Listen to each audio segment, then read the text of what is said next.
Real energy production কেন শাকিব খানের হাত থেকে ছুটে গেল? রিয়েল এনার্জি প্রোডাকশন কিংবা শারিন আক্তার সুমি ম্যাডাম কিংবা আজিম ভাই কিংবা মেহেদী হাসান হৃদয় ভাই কেন শাকিব খানের হাত থেকে ছুটে গেল?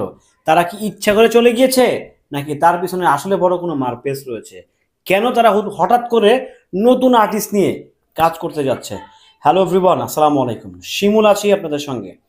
রিয়েল এনার্জি প্রোডাকশন যারা কিনা এক বরবাদ দিয়ে রীতিমতো প্রুভ করেছে, প্রমাণ করেছে যে আমরা সত্যি সত্যি ইন্ডাস্ট্রিতে কিছু করতে আসছি।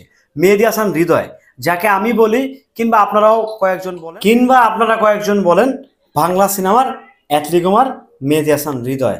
শাকিব খানকে নিয়ে প্রত্যেকটা পরিচালকের কিন্তু স্বপ্ন থাকে কাজ করার, বাট কেন কি কারণে কাজ করছে না, কেন কি কারণে কাজ হচ্ছে না? দেখেন, প্রথম কথা হচ্ছে সাকিব ভাই কিন্তু কোনো ডিরেক্টরের কাছে, কোনো প্রডিউসারের কাছে ধরা বান্ধা না, এক। দ্বিতীয় কথা হচ্ছে রিয়েল এনার্জি প্রোডাকশনে কিন্তু কি সাকিব খানের হাতে ধরা এবং কি বাঁধা না। সরি, মেহেদী হাসান হৃদয়ে কিন্তু সাকিব খানের কাছে ধরা এবং কি বাঁধা না, যে তারা চুক্তি করে কন্ট্যাক্ট করে আসছে শুধু সাকিব খানকে নিয়ে কাজ করবে। ওকে, সো তারা যদি ভিন্ন কিছু ট্রাই করে, as a producer, as a director, try করতেই পারেন, রাইট? শাকিব খানকে নিয়ে এখন কিন্তু যারা কাজ করে সবাইকে শাকিব খানের হয়েই কাজ করছে, শাকিব খানের বাইরে কাজ করে নাই? ডেফিনেটলি করছে। বাট আমাদেরকে ওয়েলকাম জানানো উচিত, আমাদেরকে প্রত্যেকটা প্রযোজনা প্রতিষ্ঠানকে কিংবা প্রত্যেকটা ডিরেক্টরকে পজিটিভলি ওয়েলকাম জানানো উচিত। যারা শাকিব ভাইকে নিয়ে কাজ করে, যারা পরবর্তীতে শাকিব খানের বাইরেও কাজ করতে চায়, তাদেরকে ডেফিনেটলি আমাদেরকে ওয়েলকাম জানানো উচিত। হ্যাঁ, অ্যাকসেপ্ট শাকিবিয়ান, ডেফিনেটলি শাকিবিয়ানদের একটা চুজ থাকেই শাকিব খান, নিঃসন্দেহে। সবাই তারা আমি না যে আমি সাকিব ভাইকে তো জাস্ট আনডাউটলি ভালোবাসি, বাট তারপরে আমি হচ্ছে অন্যদের সিনেমা দেখি। সবাই কিন্তু সবটা না, অনেকেই আছে শুধু সাকিব খানের সিনেমা দেখবেন। এটা আপনাদের ভালোবাসার জায়গা ভাই, এটা নিয়ে কথা বলতে চাই না, এটা আমারও ভালোবাসার জায়গা। বাট আমি প্রত্যেকটা সিনেমার সাথে থাকি, আমি দেখি। হয়তো সব সিনেমা নিয়ে প্রচার করে শুধু সাকিব খানটাই প্রচার করি, তো সেই জায়গা থেকে আমি কিন্তু দেখি, প্রত্যেকটা সিনেমাই দেখি। তো দেখেন, মেহেদী হাসান হৃদয় একটা ভালো কিছু করার চেষ্টা করতেছে হয়তো সাকিব খান ছাড়া। সে যদি শাকিব খান ছাড়াও সাকসেস হতে পারে, সেটা আমাদের জন্য ভালো, আমাদের ইন্ডাস্ট্রির জন্য ভালো, আমাদের চলচ্চিত্রের জন্য ভালো, তাই না?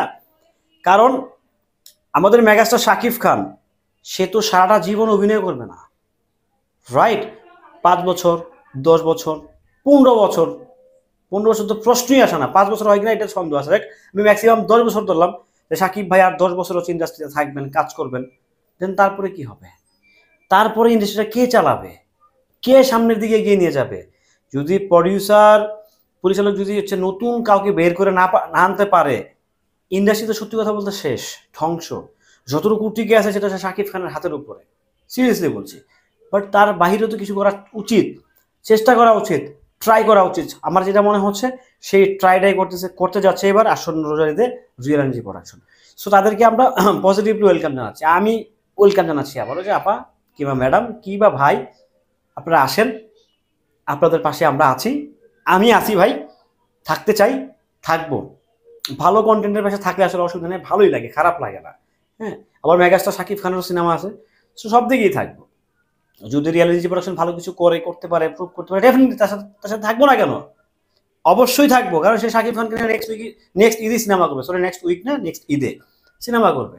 সো কেন আমি তাকে হাতছাড়া করবো? Simple matter. So real energy production আর মেহেদী হাসান কিংবা শাকিব খান, এটা দূরত্ব কোনো বিষয় না। যাই হোক, সবাই ভালো থাকবেন, সুস্থ থাকবেন। আসসালামু আলাইকুম।